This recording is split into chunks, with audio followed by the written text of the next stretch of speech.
Welcome to today's Explainer. Go ahead and imagine you've just stepped right into my office for a comprehensive functional medical consultation. Today, I am your functional medicine doctor, and we are going to completely shift our paradigm. We're tossing out superficial symptom management, and instead, we're embarking on a journey of deep, foundational cellular healing. So get comfortable, because we are going to decode exactly what your body is trying to tell you. So let's start with a symptom that frustrates millions of us. Why won't those stubborn blackheads just disappear? I mean, you've probably tried every topical scrub, harsh facial wash, and peel-off pore strip on the market, right? Well, today, we are completely skipping those superficial treatments. Why? Because a blackhead, believe it or not, isn't just trapped dirt or some surface bacterial infection. It's actually a physiological biomarker. It's literally a visible clue pointing to internal metabolic triggers and specific lipid alterations happening deep within your body.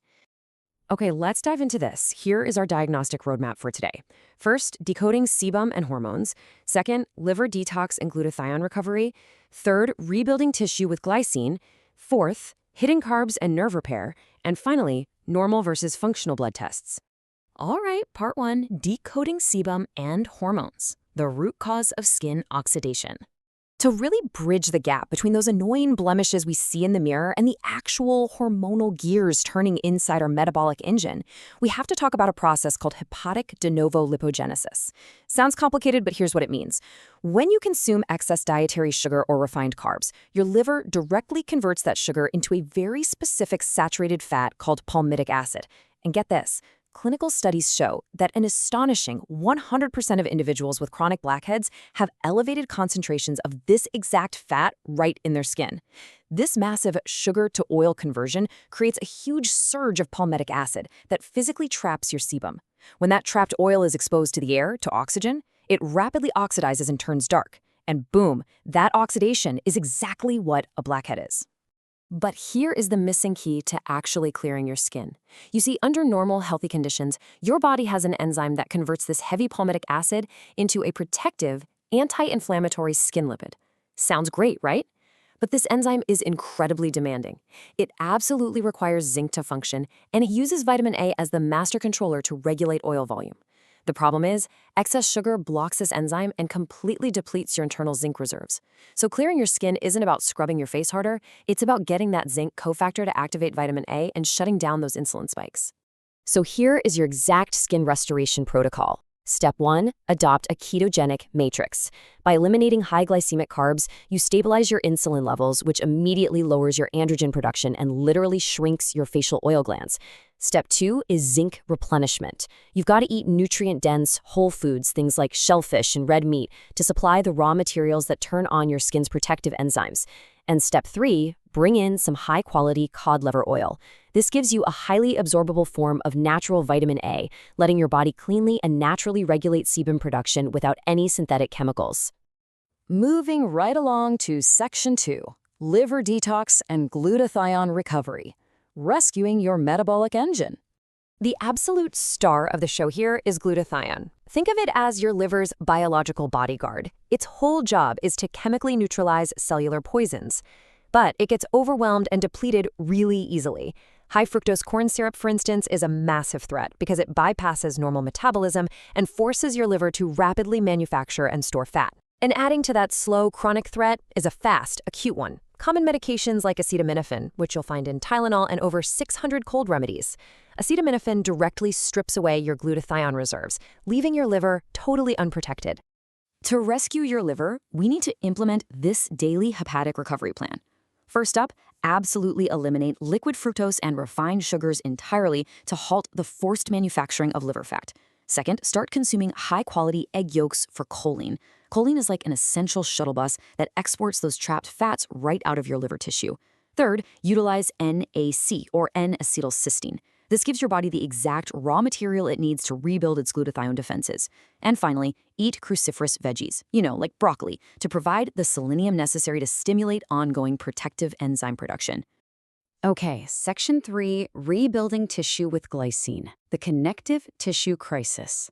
So modern diets tend to lean heavily toward tender, lean muscle meats. Well, that actually leaves us starving for structural support. And the crucial point is that a widespread deficiency in glycine, which is found abundantly in connective tissue, directly impairs our overall health. Glycine is honestly a game changer. It calms the central nervous system by increasing GABA, giving you deep, restorative sleep. It repairs the tight junctions in your gut wall to heal leaky gut syndrome.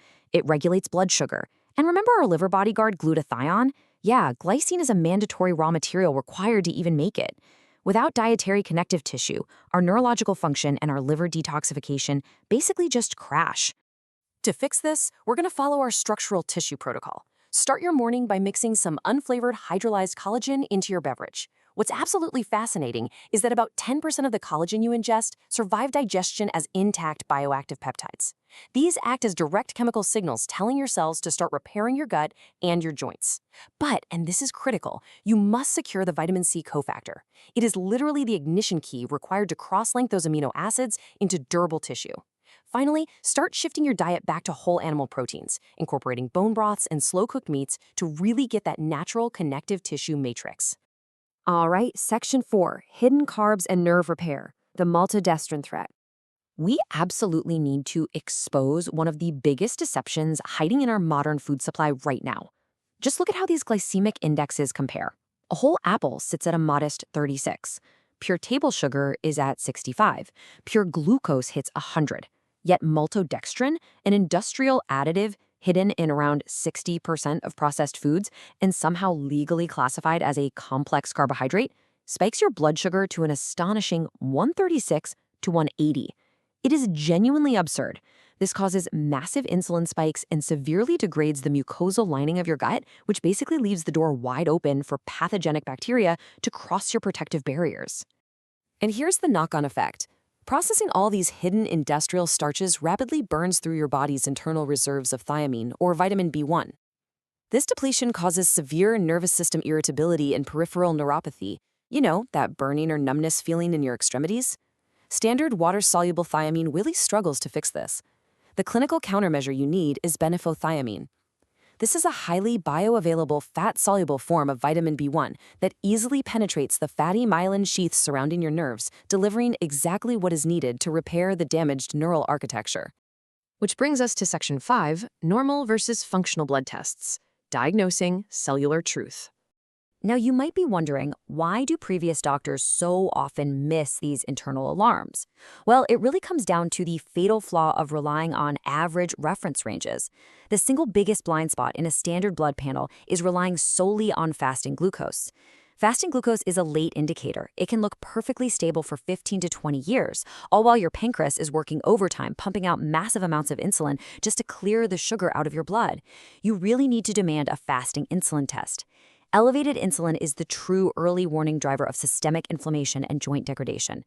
A standard lab might tell you an insulin level of 12 is normal, but optimal functional health demands a much stricter range, right between 2 and 6.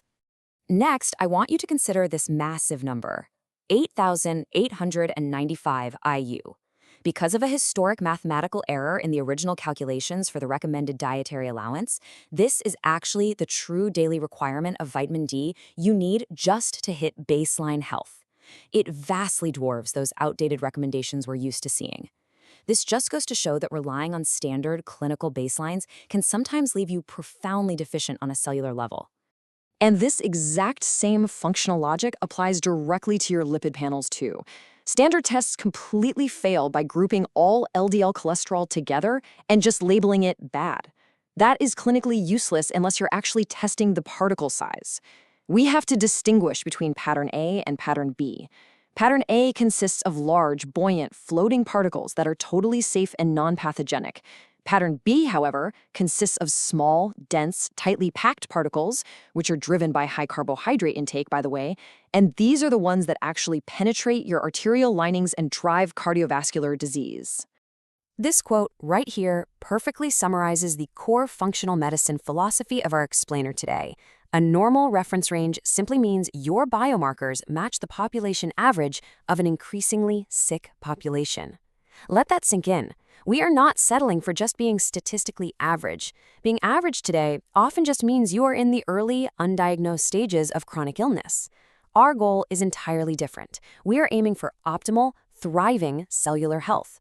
So as we wrap up our consultation today, I want to leave you with one provocative question to think about. What will your next meal signal to your cells? Are you going to signal inflammation and trapped oxidized sebum, or are you going to signal deep connective tissue repair and optimal liver function? You are now empowered with the functional knowledge to actually use your food as medicine. Go out there, implement these new structural and metabolic protocols, and start taking real control of your biology today. Thank you so much for joining me in this explainer, and always stay curious about your cellular health.